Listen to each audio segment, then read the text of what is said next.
Alors, bonjour et merci d'être là pour la suite de l'informateur du 5 novembre 2018.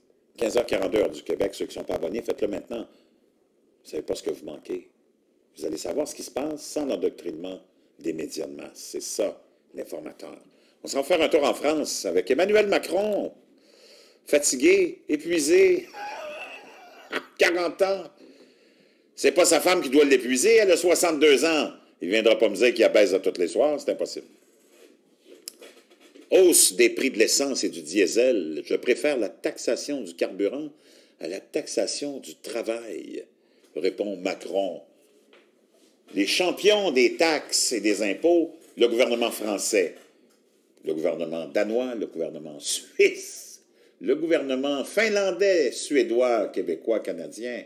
On est les champions de la social-démocratie, qui est en fait l'idéologie que l'élite utilise pour nous convaincre qu'on doit être écrasé comme des citrons pour une certaine justice apparente ou invisible. Ceci étant dit, dans un entretien accordé aux journaux du groupe EBRA, le président dit assumer parfaitement la hausse de la taxation sur le diesel. Emmanuel Macron assume parfaitement la hausse de la taxation sur le diesel dans un entretien accordé aux journaux du groupe EBRA. En passant, c'est sûr que lui, ça ne le dérange pas plus qu'il faut, la taxation sur le diesel. C'est pas lui qui paye son diesel, c'est les Français qui le payent pour lui. Et l'élite, ceux qui sont riches, ça ne les touche pas vraiment. C'est toujours comme ça. Et c'est pour ça que les riches font toujours la promotion de la taxation, parce que ça les dérange pas plus qu'il faut, quelques sous ou quelques dollars de plus. Mais pour une famille qui tire de la patte, et dans un monde où la voiture est une nécessité pour la plupart, c'est une taxe des plus salopards.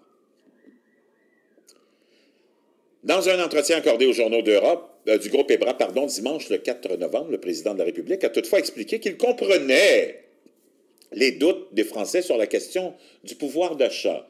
Lui, il n'est pas concerné par ça, le pouvoir d'achat. Comme la totalité de l'élite ne sont pas concernés par le pouvoir d'achat. Comme ces gens-là ne sont pas concernés dans les crises économiques.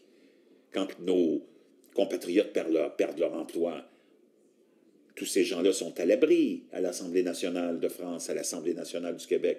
Moi, je rêve du jour où on arrivera à la télé, un de ces quatre, pendant une crise économique, et où le président viendra annoncer à nos députés que 35% d'entre eux perdent leur job parce qu'on est dans une crise économique et qu'ils subiront le même sort que la population.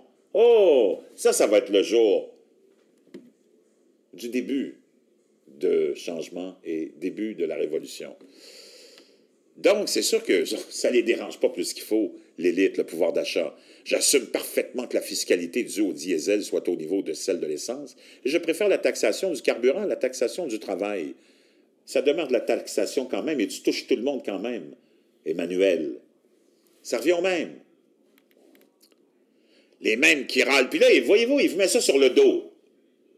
Parce qu'il dit, c'est vous autres, les mêmes qui raillez, qui disent « Hey, il y a la pollution, là, il faut qu'on fasse quelque chose, là.